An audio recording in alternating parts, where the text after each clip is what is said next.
Hello everybody, hope you're all doing well.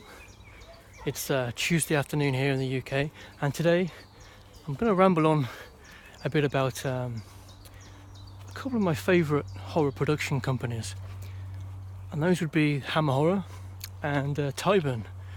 Now, what I've noticed when I've been talking to people online, on Facebook and Twitter, a lot of our American and Canadian cousins, although they've heard of like the old Christopher Lee movies, Dracula, Peter Cushing, I'm not sure if they know too much about the actual production companies who produced those films.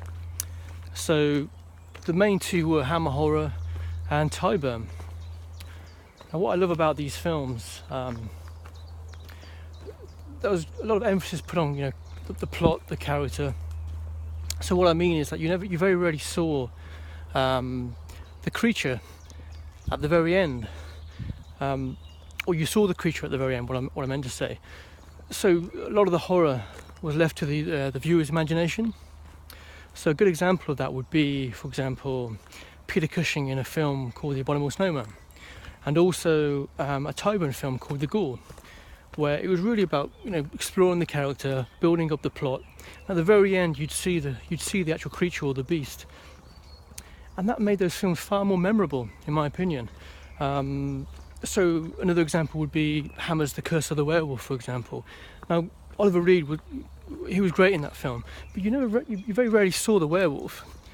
And that's why it worked. That's why it stays in your mind. That final scene in Spain, for example, where he's in the Spanish church, and he's banging against that huge bell in the church, and that image stays in your mind. And the reason for that, I suggest, is because you very rarely saw the creature. So I'm a firm believer in leaving the horror to the imagination of the audience. I think that's far more effective. More contemporary examples of that would be, I suppose, like Halloween, for example, the original Halloween. You very rarely saw Michael, and that's why it worked. The majority of the time you're always thinking, is he going to turn up? When's he going to turn up? What's he going to do? What does he look like? You leave it to the imagination. That's the real skill of the storyteller.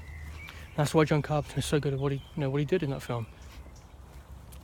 So yeah, I mean, with the films I'm doing at the moment, my eventual aim is to start doing features, which I've got one planned for the end of this year.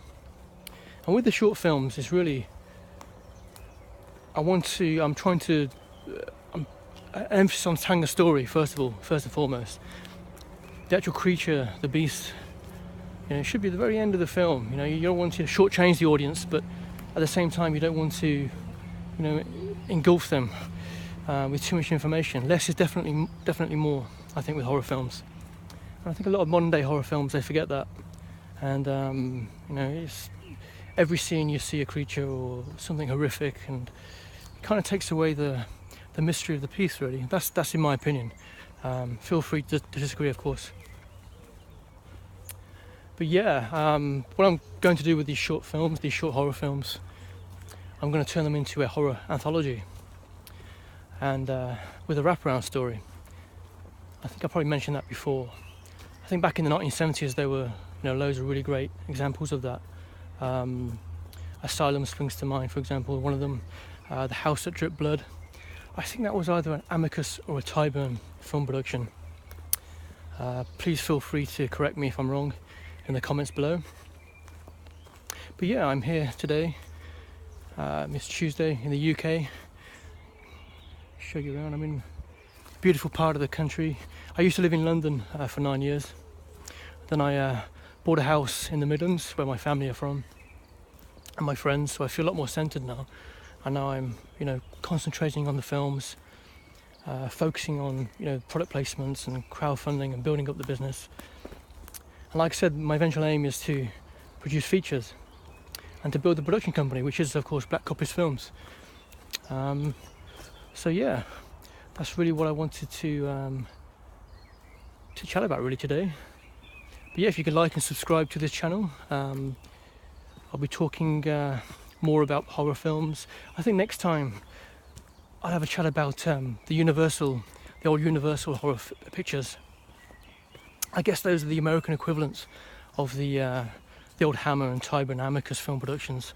But yeah, like and subscribe, and I'll see you all back on social media. Thank you.